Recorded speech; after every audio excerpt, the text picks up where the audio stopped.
یہی ہے نیا پاکستان جس کا وعدہ تھا، نیا پاکستان قومی صحت کارڈ۔ اب آپ اپنا قومی شناختی کارڈ بطور نیا پاکستان صحت سہولت کارڈ استعمال کر سکتے ہیں۔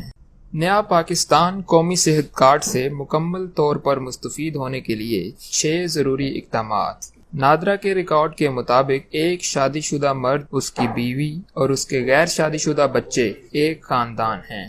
بیوہ کی صورت میں اپنے کوائف کی نادرا ریکارڈ میں تجدید کروائیں۔ نادرا سے جلد از جلد اپنا شناختی کارڈ بنوائیں یا درست کوائف کے ساتھ تجدید کروائیں۔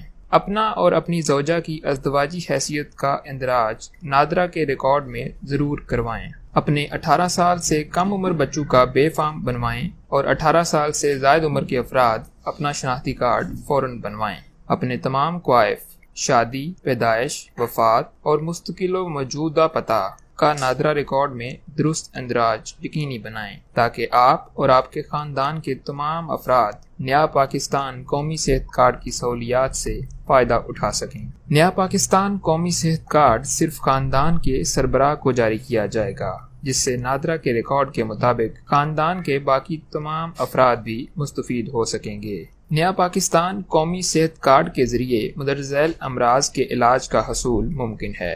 امراض قلب، ذیابیطس سے متعلق پیچیدگیاں جن میں ہسپتال میں داخلہ ضروری ہو، حادثاتی چوٹیں، اعصابی نظام کا علاج، گردوں کی بیماری کا علاج اور پیوند کاری، سرطان کے امراض کا علاج، دائمی بیماریوں کا علاج جیسا کہ یرکان، ہیپاٹائٹس بی، کالا یرکان، ہیپاٹائٹس سی، تھیلیسیمیا کا علاج، حمل و زچگی کا علاج اور دیگر امراض شامل ہیں۔ صحت سہولت پروگرام صرف منتخب شدہ سرکاری اور نجی ہسپتالوں میں میسر ہوگا۔ ضلع گجرات کے شہری Aziz Bhatti hospital, civil hospital Dinga, major Shabbir Sharif Kunjah, T H Q hospital Kharian, T H Q hospital Sarai Alamgir, T H Q level hospital Lala Musa, city hospital Gujrat, doctors hospital Muzammil eye care, Shifa hospital Gujrat, Subhan hospital Kharian, Talat hospital, Allama Iqbal international hospital, Bashir hospital, Fazal Noor memorial clinic, Haji Muhammad Sadiq hospital, Humayun medical centre, Iqbal memorial hospital, Noor Fatima hospital, عمر Bashir hospital اور واحد trust hospital سے علاج کروا سکتے ہیں۔